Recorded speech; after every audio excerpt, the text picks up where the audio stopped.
high oil prices for a little while, but as soon as this ends, those prices are going to drop, I believe, lower than even before. 네, 클로징 틱을 통해서 간밤 시장 상황 정리해 보도록 하겠습니다. 그래도 3대 지수가 장중 저점 대비했을 때 낙폭을 상당 부분 만회하면서 마무리된 점이 반갑게 느껴지는 오늘입니다. 나스닥과 S&P 500 지수가 장중 한때 2.5%, 2.7%까지도 낙폭을 벌렸었는데요. 현재 마무리되고 있는 분위기는 나스닥이 1.06% 하락, 그리고 S&P 500 지수가 0.98% 정도의 마이너스로 포착이 되고 있습니다. 장중에 이렇게 드라마틱한 반등이 나올 수 있었던 이유는 국제 유가가 상승분을 상당히 줄였기 때문입니다. 현재 구간에서 보시면 WTI가 약보합권까지 내려오고 있는 모습이죠. 배럴당 73.7달러 선에 거래가 되고 있는 지금 구간입니다. 사실 장중에 브렌트유가 한때 85달러대까지 올라서기도 했습니다. 1년 7개월 만에 최고 수준이었습니다. 그 이유는 이 호르무즈 해협의 봉쇄를 이란이 공식화했고 이 호르무즈 해협을 지나가는 모든 선박을 불태워버리겠다라고 경고까지도 한 상황이었기 때문이었습니다. 하지만 이렇게 장중에 유가가 상승분을 반납했던 데에는 장 마감을 한 1시간 정도 앞두고 트럼프 대통령이 내놨던 발언 때문이었죠. 트루스 소셜에 이런 글을 올린 겁니다. 걸프 지역을 통과하는 에너지 그리고 상업 무역의 흐름을 보장하기 위해서 미국의 국제개발금융공사가 합리적인 가격에 보험을 제공하겠다라는 겁니다. 그러니까 자유로운 상거래를 보장하겠다라는 거고요. 만약에 필요하다면 미국의 해군이 유조선 호위도 시작하겠다라는 언급이 나온 겁니다. 사실 이게 표면적으로 일단 봤을 때에는 어찌됐든 원유 수송이 가능해질 수 있다라는 면에서 유가의 긍정적인 재료가 되는 것만큼은 분명한 것이죠. 그러다 보니까 WTI의 일중 그래프를 보고 계시는데 장중에 고점을 터치했다가 이렇게 빠르게 하향 안정화되는 흐름들이 포착이 됐습니다. 그리고 나서 시장에 상승 반전이 나타나기도 했었죠. 자, 그런데 지금 일각에서는 국제 유가의 흐름보다도 이 천연가스의 움직임이 심상치 않다라는 데에 주목하는 목소리들도 전해지고 있습니다. 보시면 천연가스, LNG 역사상 이렇게까지 급등하는 것은 전례 없는 일이다라는 코멘트가 나오고 있죠. 전 세계 LNG 저장 용량은 석유보다 훨씬 적기 때문에 현물 가격의 급등이 불가피하다는 의견이 전해지고 있는 겁니다. 유럽 천연가스 선물의 3개월 차트를 보시면 최근 들어서 이렇게 폭등하고 있는 가운데 어제와 오늘 이틀 만에 70% 급등세를 가리키고 있습니다. 자, 이러한 부분들이 문제가 되는 이유는 결국에는 인플레이션 상승 위험을 자극하기 때문입니다. 그렇게 된다면 미국 연준을 포함한 전 세계 중앙은행들이 추가 금리 인하를 중단하게 될 가능성이 있는 것이죠.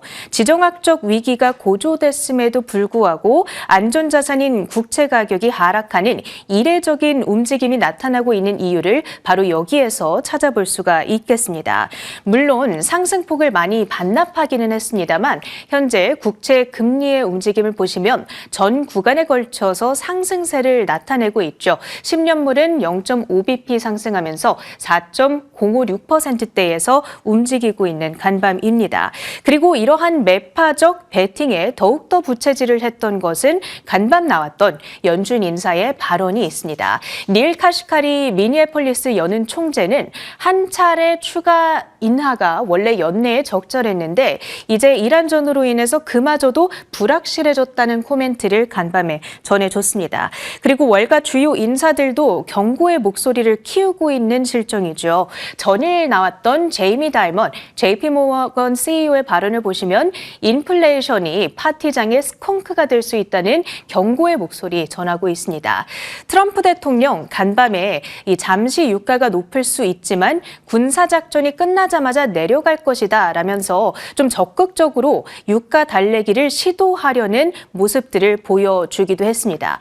어찌됐든 지금 CME 페드워치2를 보시면 7월에 원래 시장이 추가 인하를 예상하고 있었던 시점이 바로 7월이었거든요. 7월에 인하 가능성은 44.2%로 이 자신감이 많이 부족한 모습을 확인하실 수가 있습니다. 자, 이렇게 전쟁 리스크로 시장이 흔들릴 때에는요, 떠오르는 오랜 격언이 하나 있습니다. 월가에서는 이런 말이 있습니다. Buy the cannons, sell the trumpets. 포성이 울릴 때 사고 승전 나팔이 울릴 때 팔아라 라는 건데요. 이 말은 쉽게 말해서 전쟁 뉴스에 따라서 시장이 급락하면 이는 반드시 저가 매수의 기회다. 이런 의미로 해석을 하시면 되겠습니다. 과연 이번에도 이러한 격언이 통하게 될 것인가? 도이체방크에서는 이번은 조금 다를 수 있다고 경고를 하고 있습니다. 지정학적 사건은 보통 시장에 지속적인 충격을 주지 않지만 예외는 있다라는 건데요. 거시경제에 직접적인 영향을 줄 때가 바로 그 예외이고 지금의 이란 사태가 바로 그러한 사태에 해당한다라고 이야기를 하고 있는 겁니다. 여기서 S&P 500 지수 급락의 3대 조건을 제시하고 있는데요. 말하는 급락이라 하면 15% 정도 이상의 충격을 얘기하는 겁니다. 첫째로 유가가 50에서 100%가량 급등하고 그 급등 레벨이 몇 달간 지속될 경우, 둘째로 둔화 중인 경제를 침체로 밀어넣을 정도의 새로운 충격이 발생하는 것, 그리고 세 번째로 중앙은행의 매파적 대응, 가령 금리를 인상시키는 매파 대응을 단행한다. 이런 케이스가 되겠죠. 이 세 가지 중에 한 가지 요건이 충족된다면 S&P 500 지수가 15% 이상 급락할 수 있다는 가능성을 거론하고 있고요. 단 아직까지는 세 가지 중 그 어떤 것도 충족되지 않고 있다라고도 언급을 하고 있습니다. 간밤 뉴욕 증시 11개 업종의 등락 현황은 어찌 되는지 확인을 해보도록 하겠습니다. 안전지대는 없었습니다. 간밤에는 11개 업종 모두 하락세를 피해가지 못했고요. 그 가운데에서도 원자재 그리고 산업 섹터가 5% 그리고 2%로 가장 큰 낙폭을 보이는 모습이었습니다. 그렇다면 종목들의 분위기는 어땠는지 히트맵을 통해서 확인해 보도록 하겠습니다. 결국에는 인플레이션으로 인해서 높아지는 차입 비용, 그러니까 기업들이 돈을 빌리는 가격이 비싸진다라는 부분이 부담으로 작용을 하고 있습니다. 그렇기 때문에 원래라면 전쟁이 발생했을 때 대표적으로 상승세를 나타내는 방어주들, 경기 필수재, 혹은 에너지 관련주들도 이 약세를 피해가지 못한다라는 진단들이 현재 나오고 있는 겁니다. 사실 전일장에서는요, 기술주들이 반등을 주도하기는 했습니다만 오늘은 뚜렷하게 다른 표정으로 진행이 되고 있습니다. 시총 1위 엔비디아가 1%대 마이너스, 브로드컴 역시도 1.5%대 하락을 했고요.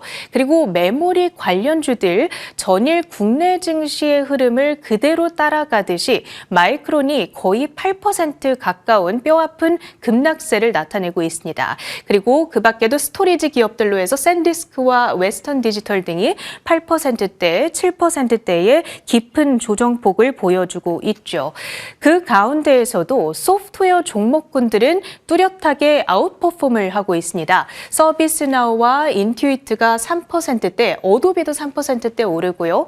그리고 마이크로소프트, 대부분의 빅테크 기업들이 하락세를 띠고 있는 가운데에서도 홀로 1.4%의 강세 흐름을 연출하고 있습니다. 낙폭이 과도했던 종목군들 중심의 매수세가 유입되고 있다는 것이 오늘의 특징이겠고요. 소프트웨어들을 묶어놓은 ETF죠. IGV ETF는 1.5%의 장중 플러스권을 보여주기도 했습니다. 그리고 이쪽으로 오른쪽으로 쭉 와서 소재 섹터가 오늘 가장 낙폭이 두드러지는 섹터로 꼽아볼 수가 있겠습니다. 작년 해방의 날 이후 최악의 낙폭을 간밤 기록했고요.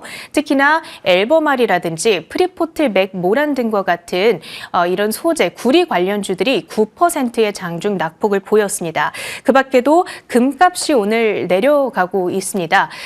금값이 이 금리 인상 의 가능성에 맞물리면서 그렇게 된다면 금 가격의 약세에 대한 베팅이 또 되기 때문에 뉴몬트와 같은 관련주들이 함께 약세를 연출하고 있다는 점도 체킹이 가능하겠습니다. 자, 이렇게 미국 증시 안에서의 특징주들 조금 더 보자면 베스트바이가 이 방어 섹터 내에서 그나마 상승 특징주로 오늘 포착을 해볼 수가 있을 텐데요. 사실 베스트바이가 매출은 다소 아쉽게 발표가 됐습니다만 EPS를 보면 거의 어닝 서프라이즈 수준으로 나왔습니다. 그만큼 전반적인 수익성이 개선되고 있다라는 의미로 해석을 해볼 수가 있겠죠. 주가는 장중 4% 정도의 플러스권 움직임을 보여줬습니다.